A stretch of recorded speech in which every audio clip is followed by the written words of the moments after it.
इन दिनों भारत, खासकर दिल्ली की राजनीति में राम, भरत और खड़ाऊं, इन तीन शब्दों का व्यापक तौर पर प्रचार प्रसार हो रहा है और इसी के भरोसे राजनीति वर्तमान समय में भी की जा रही है और दिल्ली के होने वाले आगामी विधानसभा चुनाव की पृष्ठभूमि भी इन्हीं तीन शब्दों के सहारे गढ़ने का प्रयास किया जा रहा है। जिस अरविंद केजरीवाल ने जेल में रहते हुए मुख्यमंत्री के पद से अपना इस्तीफा नहीं दिया था, उन्होंने जैसे ही उन्हें सुप्रीम कोर्ट से जमानत मिली, उसके तीसरे ही दिन आम आदमी पार्टी के कार्यकर्ताओं के साथ एक मीटिंग की और इस मीटिंग में उन्होंने मुख्यमंत्री पद छोड़ने की बात कही और तब तक दिल्ली के मुख्यमंत्री की कुर्सी पर न बैठने का वचन लिया जब तक कि दिल्ली की जनता उनकी ईमानदारी के प्रतीक स्वरूप इन्हें दोबारा चुनाव में जिताकर दिल्ली की मुख्यमंत्री का कुर्सी नहीं सौंप देती है। इस दौरान उन्होंने जो भी बाकी के बचे हुए चंद महीने हैं फरवरी तक के, उस समय एक दूसरे आम आदमी पार्टी के नेता के मुख्यमंत्री बनने की बात कही थी और तब यह प्रचार किया जाने लगा था आम आदमी पार्टी के नेता के तरफ से कि अरविंद केजरीवाल राम की भूमिका में हैं, भावी मुख्यमंत्री भरत की भूमिका में राम के खड़ाऊं को प्रतीक मानते हुए शासन चलाएंगे। और इसके बाद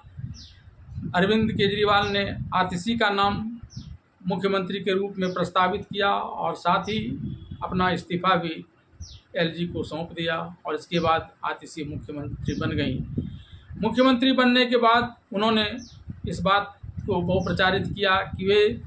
अरविंद केजरीवाल के प्रतिनिधि स्वरूप मुख्यमंत्री बनी हैं, उन्हीं के प्रतिनिधि के तौर पर वे कामकाज संभालेंगी तब तक जब तक कि दिल्ली की जनता उन्हें फिर से निर्वाचित कर दिल्ली के मुख्यमंत्री ईमानदारी का प्रतीक मानते हुए दिल्ली की कुर्सी नहीं सौंप देती हैं। इस दौरान उन्होंने एक और काम किया कि मुख्यमंत्री के कार्यालय में एक कुर्सी जिस पर मुख्यमंत्री के रूप में अरविंद केजरीवाल बैठा करते थे उसे खाली रखा और इसे राम के खड़ाऊं का प्रतीक बताया। ऐसे में अब सवाल यह उठता है कि क्या वर्तमान परिस्थिति में जिस प्रकार से अरविंद केजरीवाल ने मुख्यमंत्री के पद से इस्तीफा दिया, तो मुख्यमंत्री के पद से इस्तीफा मात्र देने से कोई राम के समतुल्य हो जाता है? प्रतिनिधि स्वरूप अपने नेता के रूप में मुख्यमंत्री का पद संभाल कर एक कुर्सी को खड़ाऊं, भरत के खड़ाऊं का प्रतीक मानकर क्या कोई भरत के समतुल्य हो सकता है? और क्या ये बातें संविधान सम्मत हैं कि मुख्यमंत्री के तौर पर कोई किसी के प्रतिनिधि के रूप में शासन व्यवस्था चलाए? आइए जानते हैं कितना शास्त्र और संविधान सम्मत है ये बातें। सबसे पहले बात राम की जाए, जिसके संदर्भ में आम आदमी पार्टी के नेता अरविंद केजरीवाल को प्रस्तुत कर रहे हैं। रामचरितमानस में राम अपने वनगमन और भारत को राज्य देने की कैकेयी की और दशरथ से की गई मांग की बात से पूर्णतः अनभिज्ञ थे। यहाँ तक कि राजा दशरथ ने भी इस संदर्भ में उन्हें कुछ नहीं कहा था। तब कैकेयी ने ही बताया था कि दशरथ ने मुझे 2 वचन दिए थे जिसके संदर्भ में मैंने राम के वनगमन और भरत के राज्याभिषेक की बात मांग ली है, तब से ये ऐसे पड़े हुए हैं। इस बात की जानकारी मिलते ही राम ने वनगमन को सहर्ष स्वीकार कर लिया और बिना कोई संदर्भ दिए सिर्फ यह कहते हुए वनगमन कर गए कि पुत्र के लिए माता पिता की आज्ञा मानना सबसे बड़ा कर्तव्य है। आम आदमी पार्टी के वर्तमान संदर्भ में अरविंद केजरीवाल के मुख्यमंत्री के पद परित्याग की सारी पटकथा अरविंद केजरीवाल और आतिशी तथा कुछ आम आदमी पार्टी के नेताओं ने ही मिलकर रचा था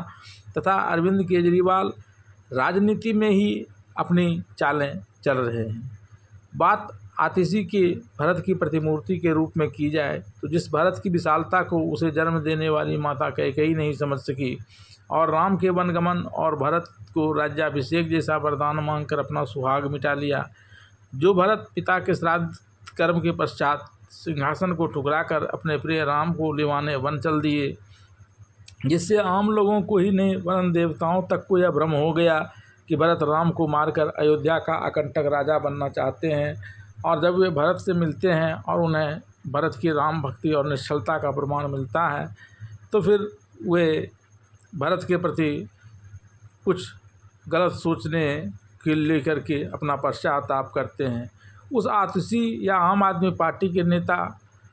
को भरत की क्या समझ हो सकती है। वे तो ठीक उसी प्रकार जैसे कि कारण्य में राम राम कहकर हनुमान को ठगने का प्रयास कर रहे थे, वैसा ही भरत भरत कहकर राजनीति में कुछ नया करते हुए प्रतीत होते हैं, जिससे उन्हें चुनावी लाभ हो सके आगामी विधानसभा चुनाव में। बात अरविंद केजरीवाल की कुर्सी खाली रखकर उसे राम का खड़ाऊँ और खुद को भरत बताने वाली आतिशी की जाए तो इस संदर्भ में रामचरितमानस में यह उल्लेख मिलता है कि भरत ने राम से चरण पादुका यानी खड़ाऊँ की मांग नहीं की थी। उन्होंने तो सिर्फ 14 वर्ष तक अपने भरोसे में राम से रखने की प्रार्थना की थी, जिसके प्रतीक स्वरूप प्रभु श्री राम ने उन्हें अपनी चरण पादुका दी थी। भरत इस चरण पादुका की पूजा वंदना करते थे, उसे किसी स्वार्थवश प्रचारित नहीं करते थे। वहीं राम की चरण पादुका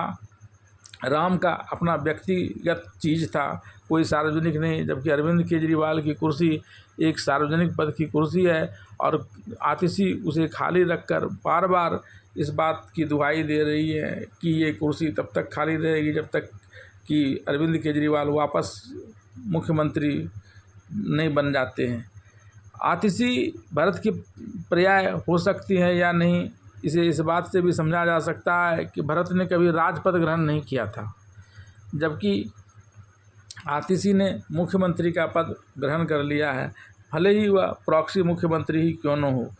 अब बात संविधान के दृष्टिकोण से की जाए तो जिस प्रकार से आतिशी अभी भी अरविंद केजरीवाल को ही दिल्ली का मुख्यमंत्री मानती हैं और उनके प्रतिनिधि स्वरूप शासन चलाने की बात कहती है, उसे भारत का संविधान सम्मत भी नहीं माना जा सकता, क्योंकि भारत के संविधान में यह उल्लेख है कि बहुमत दल का नेता मुख्यमंत्री बनेगा और वह मंत्रिमंडल की सहायता से शासन करेगा। अरविंद केजरीवाल मंत्रिमंडल के सदस्य नहीं हैं।